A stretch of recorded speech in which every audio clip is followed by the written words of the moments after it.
Another thing for leaders is we need to look to where are we living. It's a good question. We love to talk about our ministries and what we're called to and all that stuff, but actually our lives are what determine the success of our ministries, how we live our lives. And again, it's back to not just our influence on our platform, but our character, the way we deal with things in our own lives, that I think needs to be emphasized as we build on that and build for that if we're going to finish this race and actually represent Christ right to the end. So questions quickly, if I can ask you and I as leaders. We should answer them for ourselves and ask these things regularly. Number one is, do you live a life worthy of imitating? Is my life worth imitating?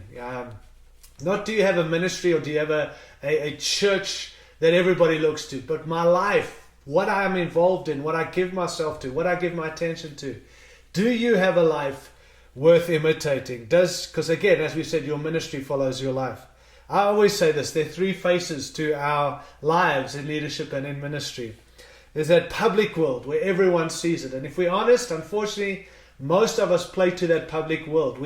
It's all the social media stuff, it's the captions, it's all the big moments in our lives, and we put it out there and it's this public persona, and maybe there's some truth to it, but it's not really who we are. But most of us care more about that public face of our lives than the other ones. And while that is important, friends, that's not what we should be focusing on. That's just one of many faces. So we have our public world where everyone sees. There's this personal world that we have, and those are close to us in our marriages, our spouses or our families or our children or our close friends. They're the ones who see that, and that's another world. But there's a third face to our lives and to our world in ministry, and I think this is the most important, but it's the most overlooked, and it's our private world. That's the one that only God sees. That's only you and God sees. And I think that's the one that talks about integrity. And I wonder what's happening in that world. We never worry about that. We always worry about the public one. And I want to suggest, honestly, friends, we've got to shift again to making sure we're working on that private world. Not just the public one, the private. That's what determines what happens publicly. And so it's integrity. I always ask myself this, is there something going on in my life or your life, for those of us in leadership, in ministry, that if it were to become public would disqualify us from any ministry?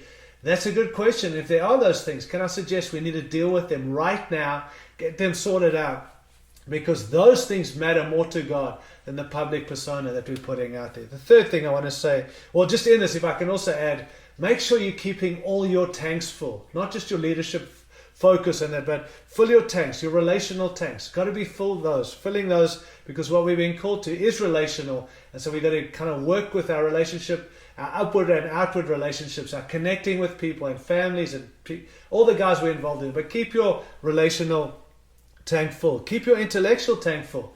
Feed your mind and read and study and all those things. But keep your intellectual tank full. I think it's important. Our physical, staying healthy, staying fit, eating the right things. Again, it's not that we're obsessed with our bodies, but we want to be in this for the long haul.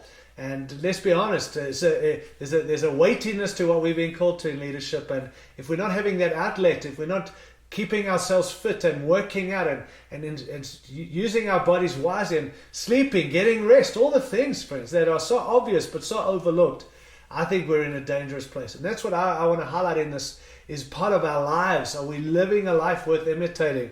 Make sure you're filling your tank physically and getting sorted out and staying healthy and so on. Spiritually, we need to be filling our tanks, obviously, and not just so we can minister, just so we can keep in step with the Holy Spirit. And know this, that we often are giving more than what we're taking, and we're going to run out. I often talk about how I hate to fill my car up with gas. It's one of my pet peeves.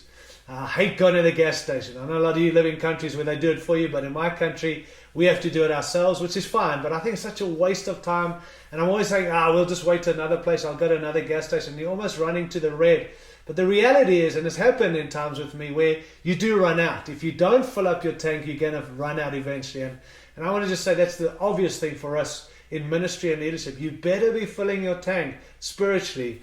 One of the tragic statements I've heard, or statistics, is that it says that 21% of pastors spend less than 15 minutes a day in prayer, which is an average. The average is 39 minutes a day in prayer. Now, again, I'm not saying how much time, and I'm not saying do you time yourself. The point is that we're not spending enough time filling our tanks, and we need to, friends. That's what it means to finish the race, to fight the fight, to keep the faith. That's what we've got to be doing. And I hope you're doing that in any season that you're in. And then there's this emotional. We've got to fill our emotional tanks. Some other scary statistics for ministry and leaders is 1 out of every 10 pastors will actually retire as a pastor. I don't know how that can be, except we obviously are burning out. And the reason being is 90% of pastors don't finish the race, don't finish what they started, don't finish in the call that they originally intended to start in, that God called them to.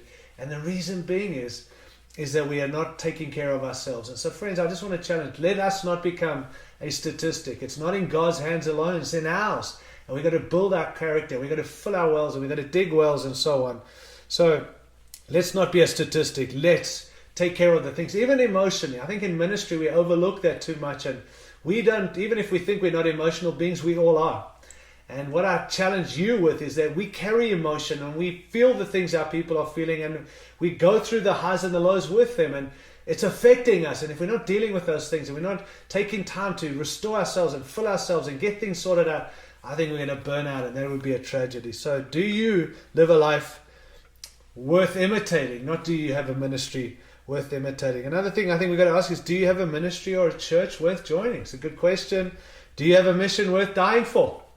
Because Jesus died for what we're doing, and we better make sure this mission we've been called to is worth dying for. And the other thing is what we're building reproducible? This is also going to help us finish the race well, by making sure we've kind of done what we called to, but multiplying and reproducing things we've given ourselves to, others can run with too, because we need longevity in what we're involved in.